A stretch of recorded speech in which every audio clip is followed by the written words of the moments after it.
We've got a new sponsor of the show that we'd like to thank, Subculture Group, South Florida, and our friend Rodney, for the best in culture, arts, and entertainment. The Subculture Group, from its restaurants, night spots, and coffee.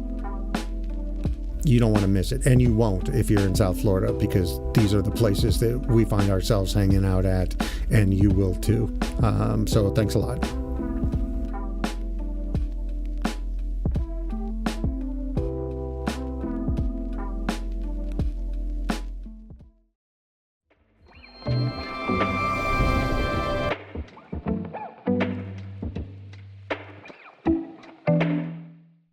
Welcome back to another episode of Tales from the Vault. Excited this week. We got Alan Ket from the Museum of Graffiti and many other things. So welcome, Alan.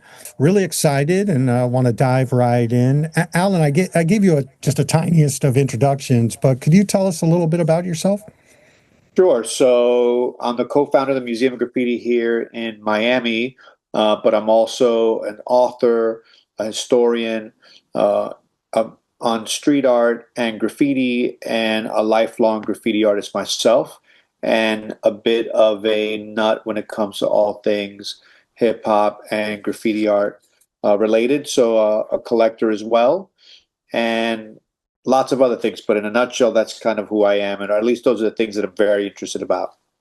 Yeah, I mean, I think I first ran into you when I went down to Wynwood, and I was just amazed that there was this Museum of Graffiti. Not that I'm some expert on graffiti, because I'm totally not, but just any of this kind of like, for lack of a better word, fringe, or like subculture or counterculture, or, kind of urban art has always really appealed to me, whether it's music, hip hop, you know, uh, graffiti art, and so I was amazed at this place. And really, over the last couple of years, it has it's very impressive what you've done with it. Could you talk a little bit about how you got involved with that? Sure, and thank you for those words. As someone who's been actively involved in the graffiti community since the 80s, it was a dream to be able to have a place that treats graffiti as an art form or as a cultural movement, and that celebrates it and it presents it, and then also kind of cares for it in a special way. And so about 7 years ago, I got tired, or maybe even 8 years ago, I got tired of waiting for somebody else to do it. I expected a museum or some university with deep pockets to turn their attention to this cultural movement and lend its support and its finances to build something like this. But unfortunately, it never happened. And something that I thought maybe that I would do if no one did it, later down the line in my life, I sort of turned my attention to it and started working on it immediately. And I think it was the coming to Miami and really discovering Wynwood as a full-time place, as this destination for graffiti, for mural art, for street art, for stencil art, and seeing how saturated the neighborhood was. And this is now going back to 2018, even though I've been coming down to Miami and Wynwood, since 2008. Coming to Wynwood in 2018 and 17, and seeing the place really sort of exploding with energy, with art, I thought it would be a perfect place to launch something like a Museum of Graffiti. Seeing how active it was in the streets and how many tourists are coming out. People are walking around with selfie sticks and taking pictures of everything, but they don't know anything about any of the artists or any of the history. And so I thought that it would be a perfect place for something like this. And then I got to work. But really, it's been a culmination of a lifelong passion that started in the 80s in Brooklyn, New York, as a kid, and discovering graffiti back then. And it sort of led me on this long road to opening the Museum of Graffiti. So you're a writer, aerosol artist, grapher. You're you're one of the participants, creators, and I'm just someone who's looking at it from the outside. But from a collector standpoint, I mean, how would you? What's your observations about how someone like me, who may have just seen these things on the streets growing up, and now wants to, participate as a collector? What's your observations about that? About how people like myself get involved?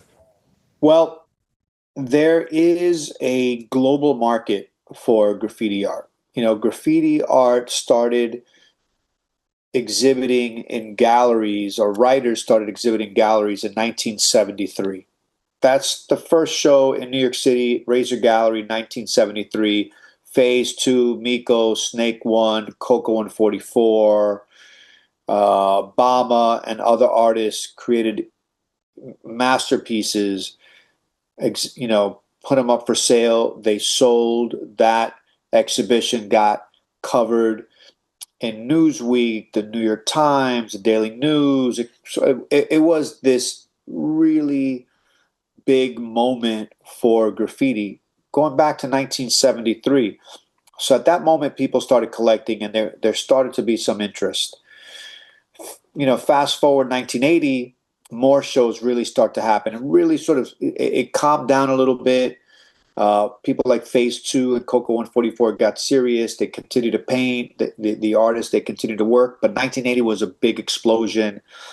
In the early 80s, graffiti artists started showing in Art Basel in Switzerland.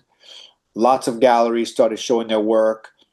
Amsterdam, Germany, all over the world. And mostly it was New Yorkers. It was the New Yorkers, people like Days and Zephyr and Dondi and Futura. All these artists, Phase Two again, these artists started to travel, sell their work, show it in New York, sell it overseas. And there was a serious group of collectors that sort of came out of that time. And so I say all this to say that it's been happening for a long time. So here we are, let's say from 83, we're 43 years later. We're way behind those early collectors that got in on the ground floor. Even 50 years behind those early collectors that got on the ground floor and looked at an art movement that was just starting to really happen and take off, and noticed the power and the beauty of the work. And so some of those pieces now are in collections like in the MoMA and in museums around the world. And so it's a great time to get into collecting this art form, because it's had 50 years of history, has 50 years of transactions, of sales happening around the world, and 50 years of artists really developing and becoming important artists, and they're out of their sort of early phases, and they're really sort of established now. But there's all these artists that have come after them. And so the best place to start when you think about starting to collect graffiti art is to find reputable places that work with real artists that have real pedigree, and seek them out. Many times, if you're in big cities, the artists from your cities that are the most prolific tend to move into the world of fine art. Not always, but occasionally. So those are really good people to take a look at and consider. But around the world, there are galleries that are specialists in this art form, in Paris, in Amsterdam, in just almost every major city in Europe. And if you look online, it's very easy to find. In the United States, the Museum of Graffiti is here to educate, the people of the world and our visitors about the artists and the movements and the nuances and the history of it all. And next door, I opened a gallery with my business partner, and we sell works as well. They don't tend to be the same as the Museum of Graffiti. Sometimes there's overlap, but it tends to be different. But here we're trying to present contemporary works that are being made in the past, 10 years, Sometimes we delve in older works, but we tend to focus on newer works. And so collectors have access to artists that are really contributing and making special works that are worth knowing today and worth collecting. And so I would start there. I would start at looking at galleries that really are specialists, and then really starting to do some research as to, are the artists reputable? Who are they? Of course, you have to like it. At least most people have to sort of like it. And then once you find the artists that sort of meet your criteria, start to buy their works. So I have a tendency of lumping a lot of questions into one, and I'm just going to do it and get your Okay. responses here. But first of all, I've been to the gallery next door, and you and Allison have done an incredible job. It feels, I used to live in Chelsea, and it feels like you're in a Manhattan gallery, but with cooler stuff. That's what it feels like to me. But so the guys you mentioned, like Dondi, Futura, Phase Two. Is it just a coincidence that those are the exact names of people I encountered through hip hop? Like I have this one poster that's one of my favorite hip hop posters, and it's the New York City Rap Tour, the Roxy Tour, and it's this group of, along with, early '80s guys that went to Paris for this show that was not only graffiti, but it was Rocksteady Crew was on there, and then some of the biggest DJs are on there. Is that a coincidence that those are the guys that you're talking about? But it was somehow involved in the hip hop scene. And then, if I could squeeze one more question into that, depending on who you talk to in the graffiti world, some of them don't like that association with hip hop, and it almost seems like that's like kind of a loaded, or there's some Sure. politics behind that too. So I'm going to dump all those on you and get your reaction. So it isn't a coincidence. I think that when you think of young artists are looking for opportunities to connect and get publicity and exposure. And so those artists that you mentioned, Futura, Dondi, Rocksteady Crew is an example. But on the painter side, let's say Futura and Dondi, and I think maybe Ramosi was on that, Ramosi, uh, Phase Two. right? Phase two. That was another door opening for them. That was another sort of, notch in their belt, or moment where they were able to participate in this global tour, or this historic moment in France and then in London, and leverage it to take the next step. And so one of the things that you'll find in identifying very successful artists is that they work really hard, they exhibit a lot, and they're in the mix. So those artists were in the mix, and they didn't want to ever stay out of the mix. And so they worked really hard to cultivate a path for themselves and those opportunities. So once you're in the door, you want to keep the door open and keep moving to the next door. And they did that. Phase two was really able to do that. Dondi was able to do that. Futura is still doing that. We mentioned Dondi and Phase two. Those two artists have passed away. Their works, if you're able to find their works, I highly uh, recommend collecting their works. Those are important works. All their works belong in museums, and they're very special. Now, someone like Futura is still creating works, and so he's having gallery shows around the world, or museum shows around the world. Sometimes his works are available. I would recommend buying his works as well, because we're talking about pioneers in not only graffiti, but pioneers also in the emergence of hip hop. The idea of hip hop being this cultural movement that has these different elements: DJing, breaking, rapping or MCing, and graffiti, that came out of the philosophy of Zulu Nation and of these early films like Wild Style and Style Wars. Well, those people, they're still doing it, right? And so it is very important for them to have participated back then, and it helped them get global exposure. And they didn't take it for granted. They kept pushing forward, and that's how we know their names. They were great marketers. They were good people. They had communication skills, and and they had art skills. And so they're super talent. And those some of those names that we mentioned, or actually all those names that we mentioned, they are very important in the history of this movement. Now, do some of the people care about the association with hip hop?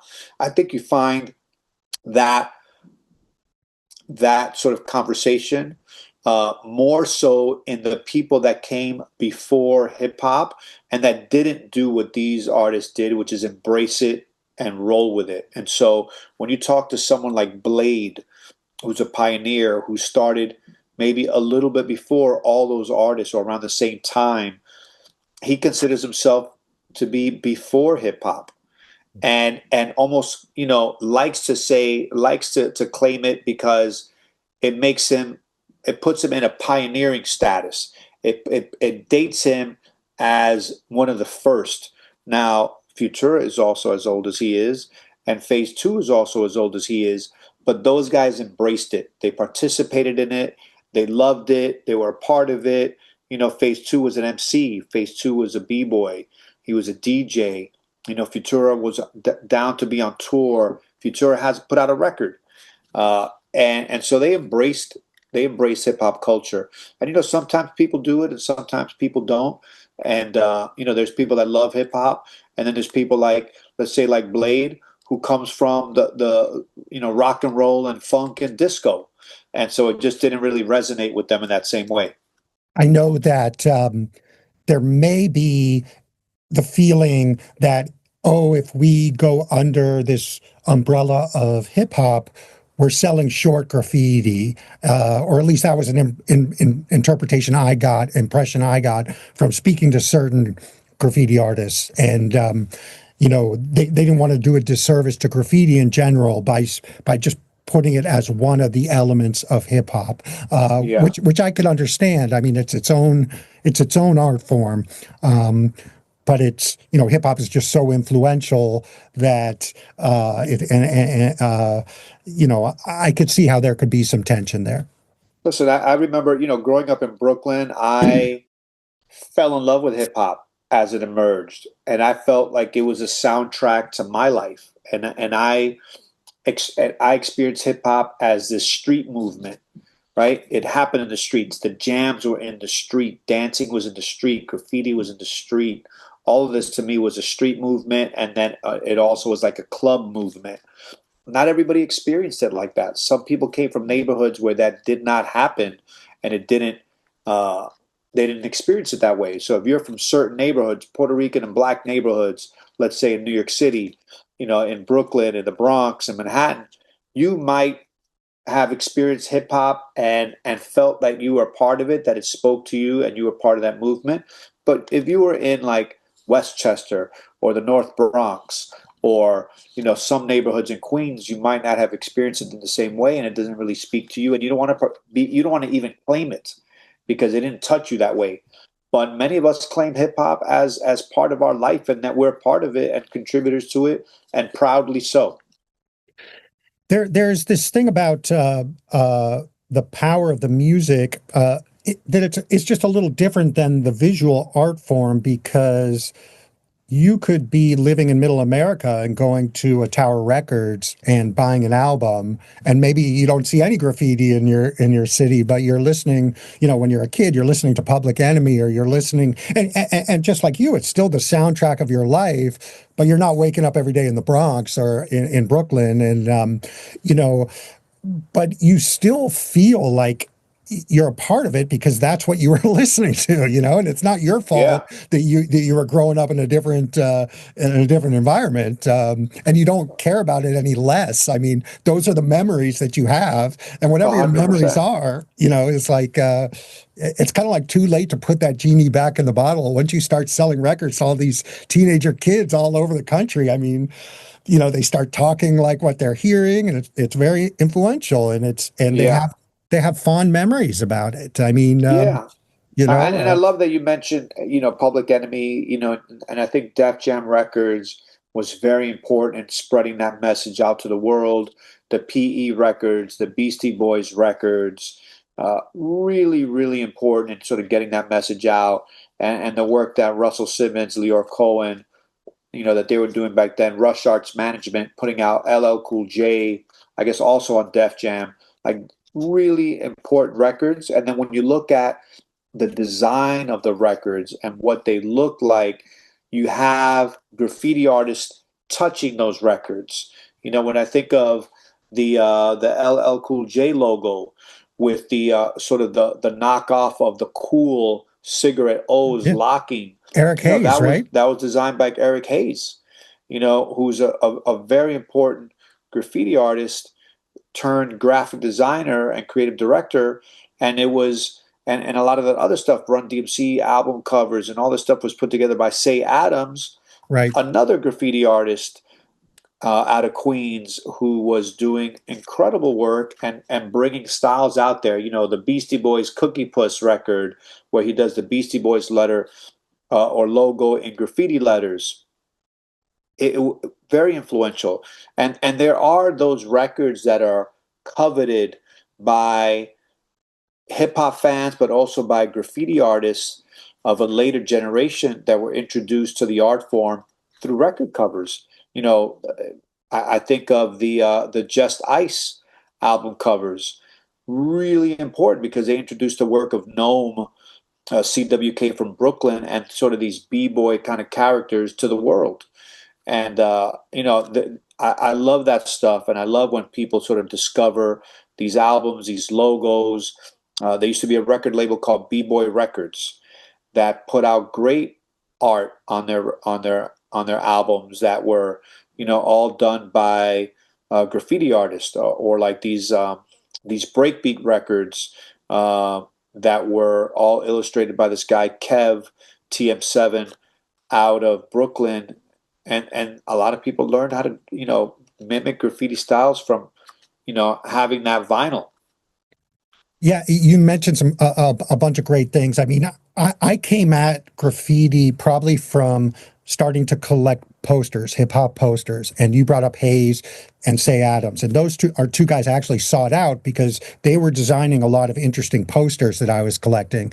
And coming from collecting production art, whether it's in comics or in pulp magazine covers or illustration art, whenever art was part of a process and wasn't intended as the final product, but more to market something else, it's kind of like an incidental collectible. It wasn't designed to be a collectible. And for me, that's really special because it wasn't designed to be a collectible, but you have it. Maybe you have the box art to this Transformer toy or, a page from your favorite comic book. And that's how kind of I felt about those graffiti artists who were doing poster art, is you could get their work, but it's in relation to, maybe it's a concert you went to, maybe it's a LL Cool J show you went to, or a Slick Rick show you went to, and there's Say Adams art on it, and you're like, wow, that's really cool. But just regular graffiti that's not associated with a product is much more difficult for me to get involved in. And I think that's because there's no reference point. And that's why the guys like Phase 2, any guys who were on posters or who did flyers, Riff 170. I mean, I was exposed to him not through his standalone graffiti art, but because he did early flyers for Cool Herc and Coke La Rock that I was collecting. And I was just like, wow, that is so dope that it's like there's a connection there between his art for these flyers and the music, which made it much more relatable to me than if I had just seen a Riff 170 canvas and I didn't have any context for it. Does that make sense at all? It makes a lot of sense. I think that at one point early on, I went down a similar rabbit hole to have a little bit more context about who to collect from the graffiti world. And what I was doing, because I'm coming at it so much later, I'm not coming at it in 73, I'm not coming at it in 83. I went back to look at and try to find those marketing materials, the posters, the flyers of the art shows. And then those art shows, who was on the roster? Oh, wait a minute. Days. There's a lot of Days here. Days is the man. And then, oh, wait a minute. Ron English. Ron English is famous now. I didn't know Ron English was showing in the Bronx at Fashion Moda in the 80s. Or Kenny Scharf. was showing in the Bronx in the 80s, alongside A1 or Vulcan or whoever it might be at phase two. And so there you start to get a picture of, all right, well, these names of these graffiti artists, they have a track record, they have history. And so I started collecting the flyers of the shows, and those are really hard to come by, right? These printed flyers that are like 4x6 or 5x7 that probably had very limited runs for random show in New York, the Fun Gallery, or like I mentioned, Fashion Moda or 51X, or in Europe. They're doing a show in Europe, and you're trying to find a flyer by Quick or Lady Pink. And so I started looking at that because it was an easier entry point for me, budget wise. Then I said, well, this show looks amazing. Can I actually find the work from this show? Can I find the painting from the show? And that became a really interesting quest to find pieces. What were those pieces? Did they print a catalog? They're collecting catalogs, which are another thing that people really get into in the art world, is collecting the original catalogs from exhibitions. I got into that. Those are pricey.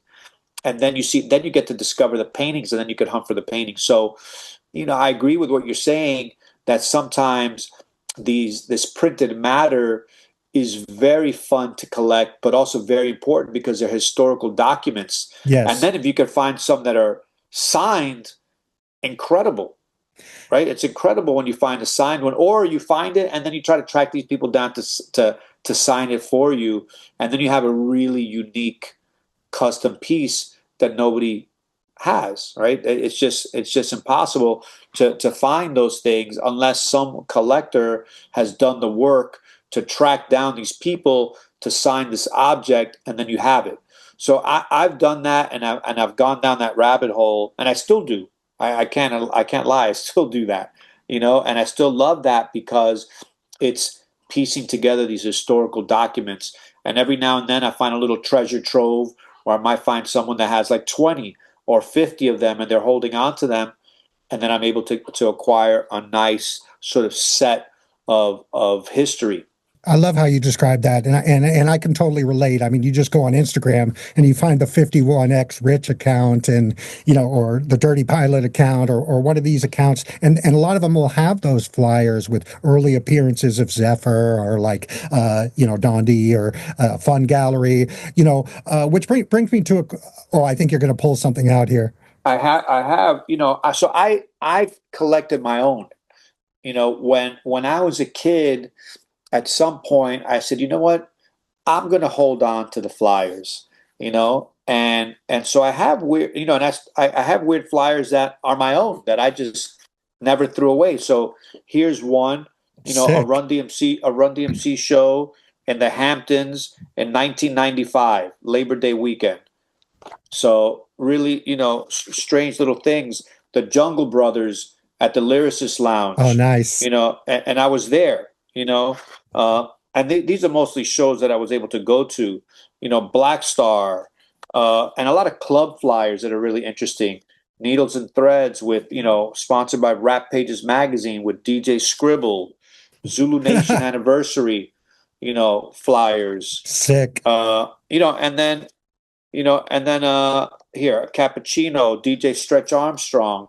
And sometimes these flyers are really little flyers, and they'll have signatures of the promoter on the back. And that's really clever and cool. TC Islam, rest in peace, here at the Point in the Bronx in '96. Stress Magazine. So I ran a hip hop magazine in the '90s.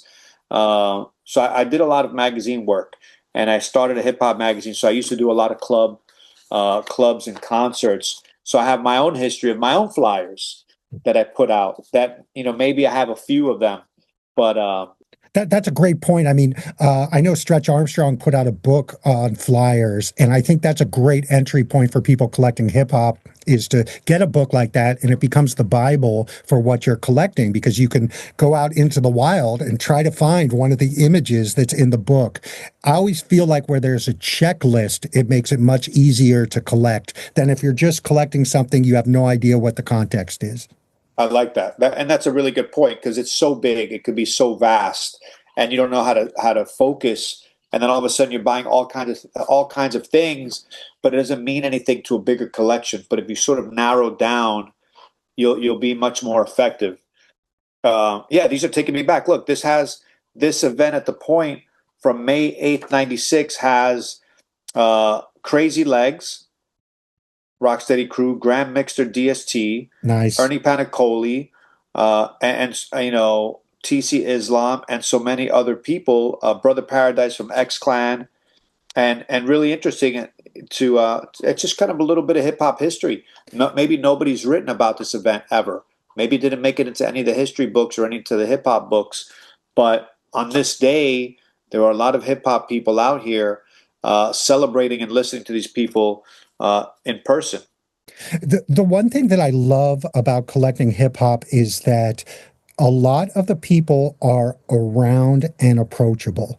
I find with other things that you collect, whether it's sports or comics, it's a big deal to try to approach them and get in their orbit. But reaching out to guys like Ernie Panicoli or to Paradise from X Clan, they are like the sweetest people and totally willing to give you their time and they make you feel they have this way, it's kind of like a very charming way of making you feel good about yourself. You're interested in this thing and maybe you're not such a huge part of this thing, but like you love it, and that's okay that you weren't one of the creators. It's a great feeling, and I think that that's something that people should appreciate, that opportunity, because it's not there in a lot of other things that you collect. It's meeting DMC is like one of the greatest. I wish everyone could meet DMC because it's like the guy was like the most famous guy on the planet for a while, right? He was the hottest thing going, the biggest contract with Adidas, everything like that. The guy's the most humble, real guy you could meet. And, I don't get starstruck by a lot of people, but meeting him, I was totally starstruck. I love DMC, and you're right. He is a humble icon, and a very special contributor. And he's creating stuff. He's still making stuff. He has a comic book company, DMC Comics, Yeah. and really cool that he's involved in it and doing stuff with artists. I did a cover for DMC Comics with Bill Sienkiewicz. I love Bill. Right? He was. I'm a crazy comic book fan as well, and to be able to collaborate with him on something for DMC was a dream come true. So Sinkovich is one of the comic book artists I most closely associate with hip hop because I believe he did the Bobby Digital album artwork, which I almost was able to acquire, He but couldn't did. quite do it. And he also did an EPMD cover, I believe. He did. He So did an early one. yeah, I mean, well, look, I'm only after the early stuff, right? Like that's my I'm going for the early stuff. But like, that to me it's amazing that there's that crossover. And I think that in some ways DMC was a pioneer because in comics, there were guys like Nas who got into doing comics, and other people have kind of gravitated to it. But he was kind of one of the first guys. I mean, back in the day, there was Kid and Play were involved in it, and KRS-One. But DMC was kind of DMC makes comics, and then you see other guys get into it. I think it's great. I love that I crossover. think it's great. I love the crossover too, and I love that you mentioned Bobby Digital. I think Riz is also someone that really gets it and understands sort of the crossover potential and the collaboration that can exist between all different types of artists. At one point, when I was running Stress magazine and Bobby Digital, the album was coming out, we did a comic book insert or a comic book, I guess an insert in Stress magazine. And so RZA was on the cover, and we had an artist do incredible comic book art for the magazine that he paid for. He funded it, his money through G Street Records, but believed in it enough that he spent money with us to develop this whole comic book look for him that he eventually ended up running with and doing for Bobby Digital. Yeah, I mean, Wu-Tang in general has really embraced the comic style, and I think that that's great. Let me ask you this question. Why do you think it is that certain artists will get this? And does it bother you that certain artists get accepted by institutions like the Whitney, for example, Rommel Z, or it's almost like it's not people who necessarily grew up in the middle of creating a culture are the ones who are picking and choosing which names get to be in these institutions. Does that make sense, that question at all? It does make sense. It's always been troubling and maybe a bit of a mystery when I was younger as to how this works. How do people get put on? How do they get into these collections? How do they get into the museums, or how do they get shows when they're maybe not the most prolific, or they're not the only ones, or they're not the best ones? And as I've now grown up and work within this world of, hip hop and media and popular culture, and now galleries and museums, I kind of can see how it works a lot better. And what ends up happening, to be frank, is that many of the artists that are better networkers get accepted much easier, better spoken, better people skills, more accessible, easier to find, more willing to take a meeting, people that are more professional, in quotes, or sometimes eccentric but still accessible, become more interesting and easier to work with.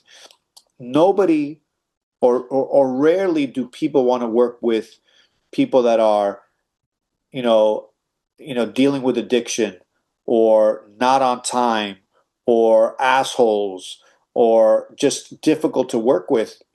Those people kind of get pushed out. And if you're not in the mix and people don't know you and you're mysterious and you don't want to talk to anybody, how are people supposed to know you to invite you to participate in anything? And so I think that where many artists have been forgotten, let's say in the graffiti world, and they never made it, many, if not most, never got into it to be famous, and cross over and have a commercial life. Everybody, including myself, we all did it to be part of the street movement and to be famous in the streets and to participate in street culture. The other stuff was almost incidental. It was a happy circumstance that happened, and when it started to happen, and there were doors that opened up for people to go and become commercial artists or studio artists. The ones that really wanted to, they walked into that door. Many of the other ones didn't want to walk into that door. They didn't trust people. There was a big gap in the way that these street artists sort of lived their lives, and had access to this world, and this new world of, let's say, Madison Avenue or Fifth Avenue. Culturally, it was very different. And also, quite honestly, some of the ones that did take a risk and do it, they got hurt, and they got taken advantage of. And so when the word got out that these young artists were being robbed, or being treated unfairly, or being mistreated, that was a warning sign to other artists to perhaps not participate and not go down that route. And a lot of people got turned off by those early years of, like, you know of the galleries really taking advantage of artists and museums really sort of poo-pooing and not wanting to deal with like these black and brown kids from the street. That's totally fair. In my experience, I mean, the landscape is littered with production artists and fine artists who feel like they've been taken advantage of, regardless.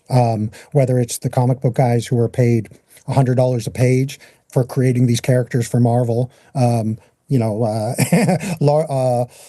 most of them who couldn't get jobs in the fine art world and were relegated to this production art, kind of Yeah. second class citizen status, or gallery, artists who create a large body of work that gets snapped up by collectors prior to them getting representation so that someone else can make a market in their work and profit off it. And I don't think that that's necessarily driven by wanting to take advantage of a certain socioeconomic or racial class. It's more driven by greed of people wanting to make money off of the powerless, the people who don't have money, Yeah, right? yeah, Like, yeah. No, it's uh, true. It is that. It is greed, and it's a byproduct of capitalism and just the very nature of the system that we live in. And it's unfortunate, but because it really turns off a lot of artists and it makes their lives very, very difficult. It makes the few rich, and it is inequitable.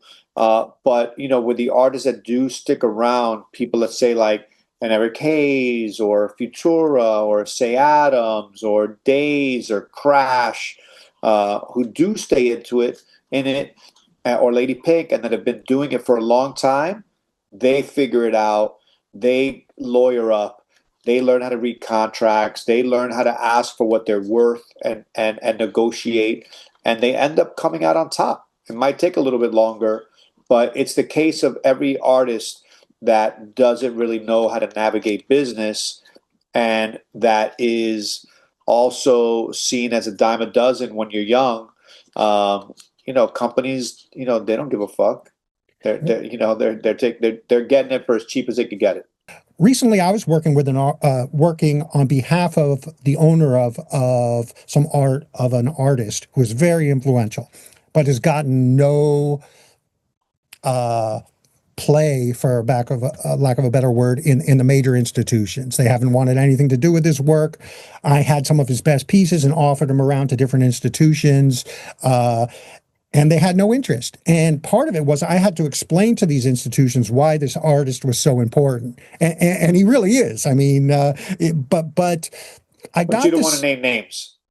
I'll name names. Rick Griffin. He's a very influential artist. I don't know if you know who he I is. He love was I love Rick Griffin. Okay, so for people who don't know, rock poster artist, designed some of the most famous images associated with some of the most famous museums of all time. Jimi Hendrix, album covers for the Grateful Dead, just incredible artwork, and was super influential on graffiti artists such as Zephyr and others because his lettering was insane. It was mind Outrageous. melting. And he wasn't the only one. There were others who were doing great lettering, but he was very influential. And he kind of had this ability to cross different categories. I mean, he did surf art, he did poster art, album covers, and he had Native American themes. But comic books. He worked on underground comics. He was part of the Zap Comics. These artists that came together with Robert Crumb and did underground comics. So very well respected and influential. And I was representing some pieces that were just perfect examples of his work. Like, in the poster community, they were some of his most desirable pieces.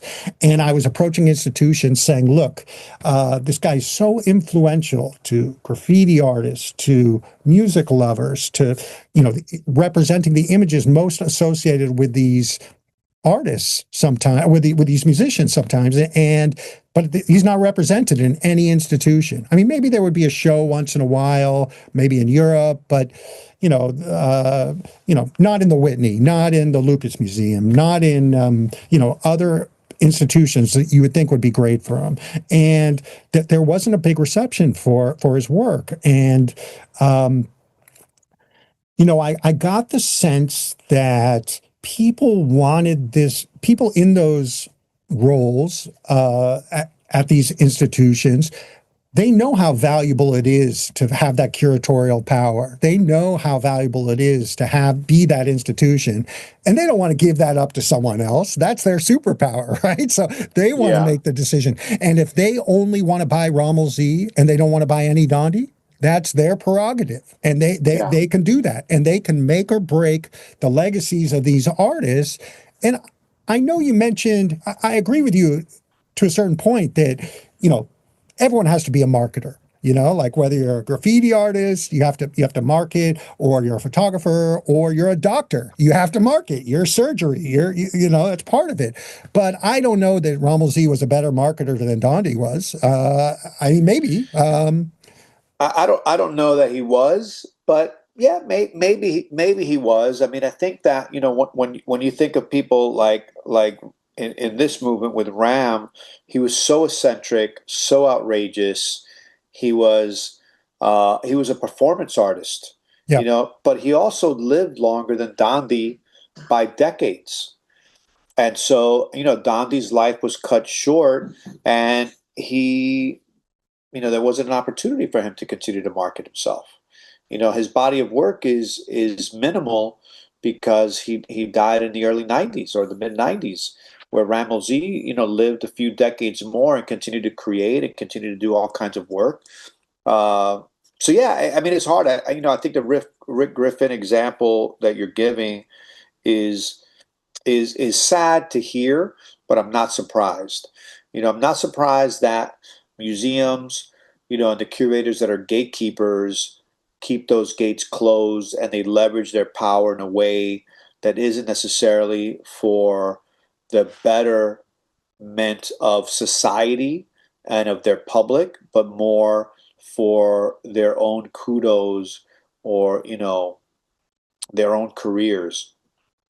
There aren't too many museums that are so open to popular culture and music culture and these artists, these underground artists, or these what would be counterculture artists.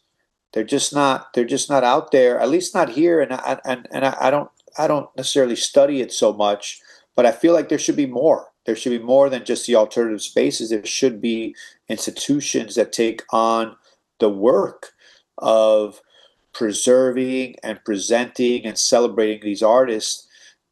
But I guess it's early. One of the things that I've told people, is that we need our own institutions, or we need to infiltrate the institutions and become those curators and become those directors. If we want to change it, we have to change it from the inside. And I did that by opening up the Museum of Graffiti. There needs to be a lot more of that. If we're going to make a difference, if we're going to let people know about these incredible artists that we know and that we love, that we know have made a difference in our lives and the world, but because people are so square or institutions are so square, they don't know it. We've got to take over the institutions. That's a fair point. I would, to follow up on the Griffith example, I would say that, after I kind of worked at trying to get you know, promote him as an artist and get his legacy recognized by institutions, and having some issues, what happened was a very wealthy guy came into the market, and as is always the case, values of things and the profiles of things are very linked. And when things start selling for big money, people take notice. And this guy started spending huge amounts on Griffin art. And it took, a really wealthy guy to start paying crazy money for the stuff for it to people to really take notice. And I know a lot of other artists in the kind of fantasy art world, and where it really only takes one really wealthy guy. I mean, whether he made his money on crypto or, whatever it is he made his money on, and he can just do whatever he wants. I mean, there are certain guys that come to mind in the graffiti world that are like that too, who have really a lot of resources and can afford to promote certain people. But that's what happens. Like, there's the tastemakers and the people who are winning the auctions, who are determining, that's what it is. If you're willing to put up the money, everyone else is just a peanut gallery. That you could say, Yeah. oh, Dondi is this, Zephyr is this, but like, it's the guy who's willing to spend the money that really determines these values that people pipe up and listen to. Yeah, I agree. It makes me think of Drake and his hip hop collection, or his growing hip hop collection, which I don't know much of, but keep hearing his name, Drake, Tupac, this Drake, all this stuff, or Drake, and this Keith Haring, and other artists like that do have access to lots of money, and they put their money where their mouth is, and they're building these really impressive collections. Don't maybe for personal uh, satisfaction or enjoyment, but perhaps one day to build an institution. I wonder, what's the end game when you Yeah. buy everything? What's it going to be? I think it's And fantastic. I love hearing that Drake is collecting hip hop. I mean, because you need someone. I mean, the stuff is super cheap now. I say it all the time. You can get incredible hip hop things for considering how influential they are. When you compare them to sports cards or to comic books, I mean, when you're talking about a really rare, influential, I mean, it's if you true. these things are super. There's a big, but the only thing that will get collectors' ears to perk up is when you start hearing those prices, and then people say, "Oh, maybe I should take this more seriously as a category." It's true. It's true. And you see it happening now with graffiti, where some of the artists are now getting some traction, and before they weren't selling anything, and all of a sudden you have artists like Sonic or T Kid starting to rise, and they're getting recognized because in some interview, Cause might have mentioned them, or they're showing in some group show, and but it's a slow process, and it's unfortunate that it's so slow, but it's kind of the nature of it, and it gives there's an opportunity for people that want to support and celebrate and collect these artists to get behind them and buy it before you have others like jump in. I think of people like Eric Clapton. Eric Clapton is a huge graffiti collector, has I been didn't know that. collecting graffiti for a long, long time. That's I've cool. seen him. I've seen him at auction buying stuff. He buys the coolest shit. I wish I could have Eric Clapton money to buy the stuff that Eric Clapton has bought. He bought these incredible set of or suite of lead paintings. Once, and I remember at a Guernsey auction about 20 years ago, he was buying like Dondies and all this crazy stuff. And I'm like, man, to only have Eric Clapton money at this auction is so cool. But he knew what time it was. And, he had some good guidance. He hooked up with, Crash, and Crash was guiding him a bit. And that's what it takes. It takes building relationships with these people sometimes, steering them in the right direction and helping them get their collection going and getting great stuff.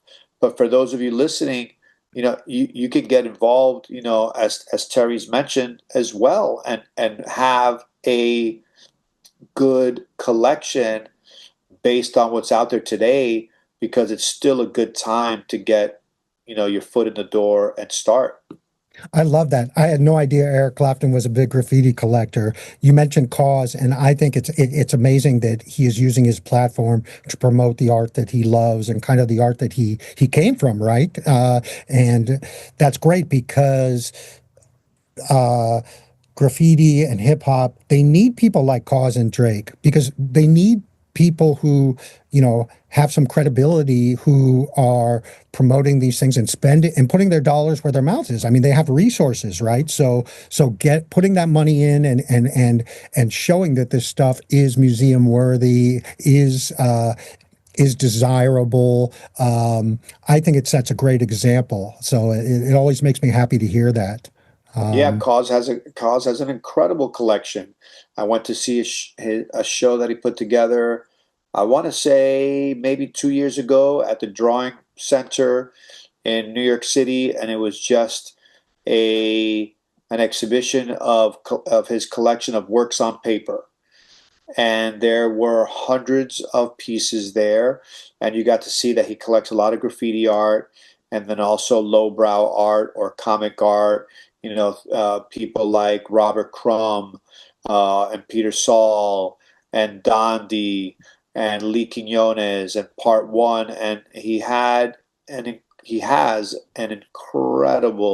incredible collection that was on display, 2 floors of his collection, and you could tell that it's very intentional, very narrow focus, but a lot of stuff. And I think he's doing it the right way, and I'm really happy that he's focusing some of his resources in that direction, because it helps out a lot of artists that they're selling work, and it gives collectors an opportunity to get to look in and say, huh, why is this guy collecting that? Maybe I should consider that. And some of these artists still have works that are attainable. Yeah, it is always fun to watch social media post by Cause where he's sitting kind of on this couch, I think in his studio, and on the back wall behind him. And I'm always trying to look to see, oh, I reckon that's a Joe Coleman. Oh, who is that? Like, because it's kind of like I mean, you want to own what a guy like that owns, right? Because that means the market is going to be strong. So it's kind of like, it's a little hint or a tip, it's like a It, stock it tip, is. It is. uh, It is like that. I love that too.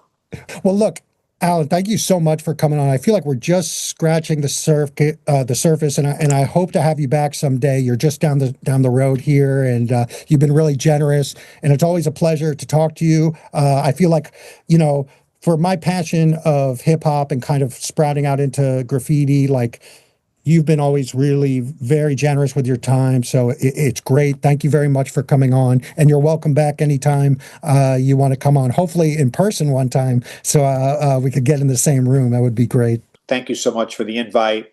I hope to see you soon, either up there or down here. And yeah, we'll keep the conversation going. Awesome. Thank you. Thanks again. And thank you for tuning in to another episode. Hope you enjoyed it.